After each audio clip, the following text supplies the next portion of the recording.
En la Guadalajara colonial del siglo XVIII, la vida transcurría con una tranquilidad casi provinciana, marcada por el ritmo de las campanas de las iglesias y el murmullo de sus gentes. Pero esta paz ancestral estaba destinada a ser rota por la llegada de una sombra procedente del viejo continente.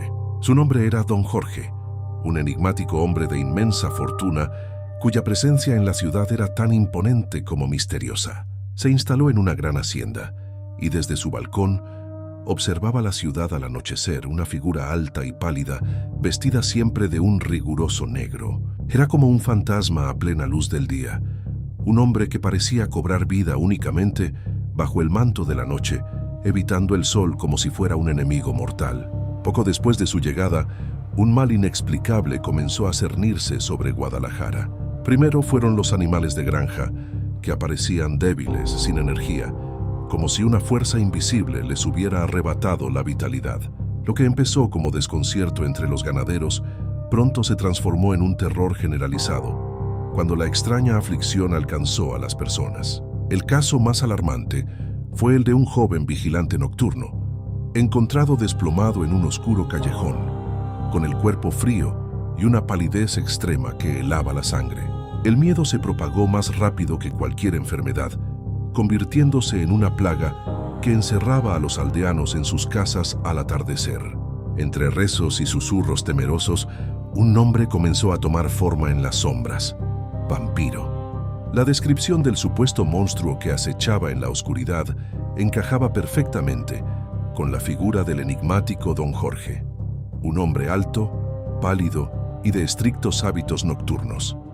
Lo que al principio era una simple sospecha, alimentada por el recelo hacia el forastero, se convirtió en una certeza en la mente de la aterrorizada población. Hartos de vivir bajo el yugo del miedo, los hombres más valientes de Guadalajara decidieron tomar la justicia por su mano.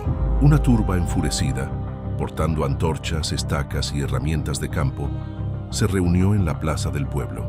Al caer la noche, marcharon por las calles oscuras, su destino fijado en la hacienda de Don Jorge y los alrededores del Panteón de Belén. La tensión era palpable, su objetivo era claro: encontrar a la causa de todos sus males y poner fin a su reinado de terror. El destino, o quizás una premonición colectiva, guió sus pasos hacia los antiguos muros del Panteón de Belén. Al llegar, la escena que encontraron confirmó sus peores sospechas. Allí estaba Don Jorge, inclinado sobre una figura desvanecida en el suelo, su silueta recortada contra la luna. Al verse descubierto por la luz de las antorchas, el hombre se irguió con una velocidad antinatural. Sus ojos brillaron con un fulgor inhumano, un destello rojizo que no pertenecía a este mundo. Sin pronunciar palabra, y con una agilidad increíble que desafiaba toda lógica, se desvaneció entre las lápidas y las sombras del cementerio. La multitud quedó paralizada por un instante, pero el shock dio paso a la furia. La caza apenas había comenzado. Se dice que entre las sombras de la noche hay historias que se niegan a morir, susurros que viajan con el viento y leyendas que se aferran a las piedras antiguas de los cementerios. En el corazón de Guadalajara, el Panteón de Belén no solo guarda los restos de los difuntos, sino también el eco de una noche fatídica, una noche en que el valor de un pueblo se midió contra la sed de sangre de una criatura de la oscuridad. Esta es la historia de la casa de Don Jorge, el vampiro que aterrorizó a la ciudad y encontró su destino entre las tumbas que pretendía profanar. La turba no vaciló. Con el corazón encendido por la furia y el miedo, una multitud de ciudadanos valientes se adentró en el laberinto de piedra del Panteón de Belén. Era una noche sin luna, y las antorchas que portaban pintaban sombras danzantes y espeluznantes sobre las cruces y los ángeles de mármol que vigilaban el sueño eterno. Lo buscaron incansablemente entre las tumbas, sus voces resonando en el silencio sepulcral, un coro de desafío contra la oscuridad que se había apoderado de su ciudad. Cada mausoleo era registrado, cada cripta inspeccionada. La determinación de la gente era un fuego más brillante que el de sus antorchas, pues luchaban no solo por sus vidas, sino por el alma de Guadalajara. Finalmente, en el mausoleo más antiguo y sombrío lo encontraron. Don Jorge emergió de las sombras no como el elegante caballero que pretendía ser a la luz del día, sino como una bestia acorralada, con los ojos ardiendo en un rojo infernal y los colmillos expuestos en un gruñido de pura maldad.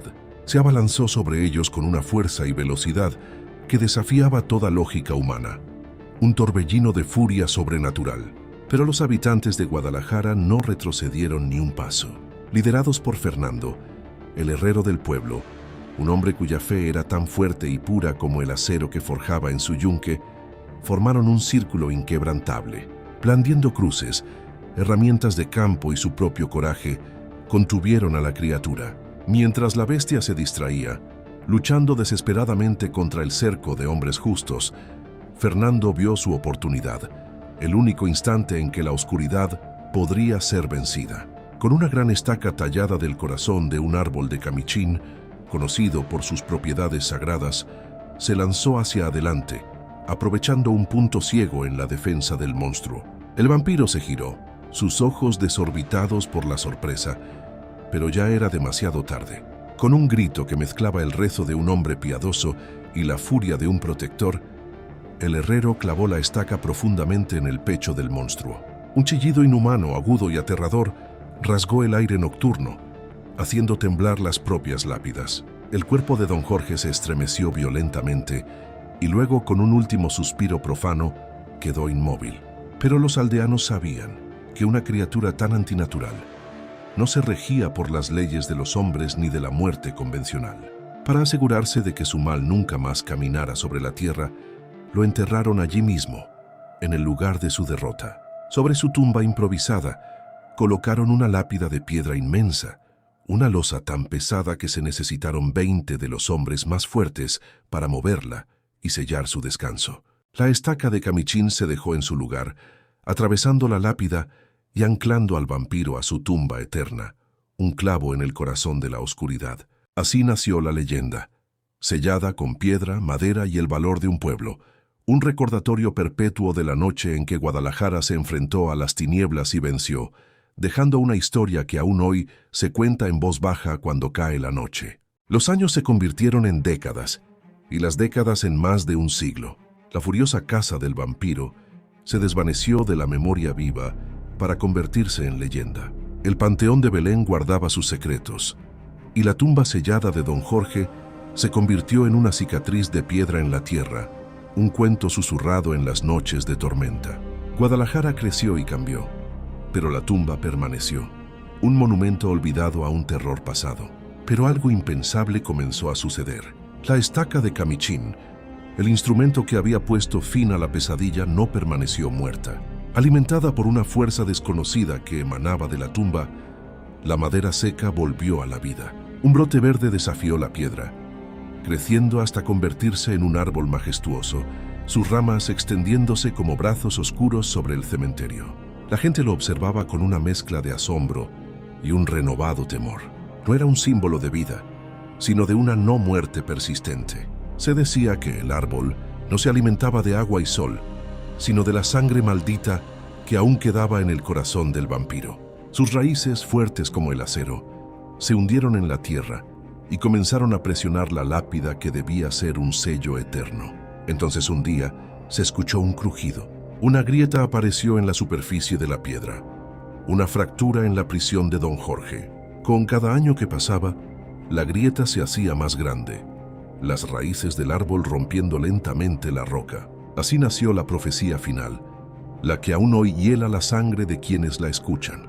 La leyenda dice que el vampiro no murió, simplemente fue encarcelado. Y el día en que las raíces del árbol finalmente rompan por completo la lápida, don Jorge será libre para caminar una vez más entre los vivos, para terminar la venganza que comenzó hace siglos. Hoy la tumba es una atracción, pero para los creyentes es una cuenta regresiva. Y en el silencio de la noche, algunos juran escuchar bajo la tierra y la madera un corazón que después de 200 años aún late esperando.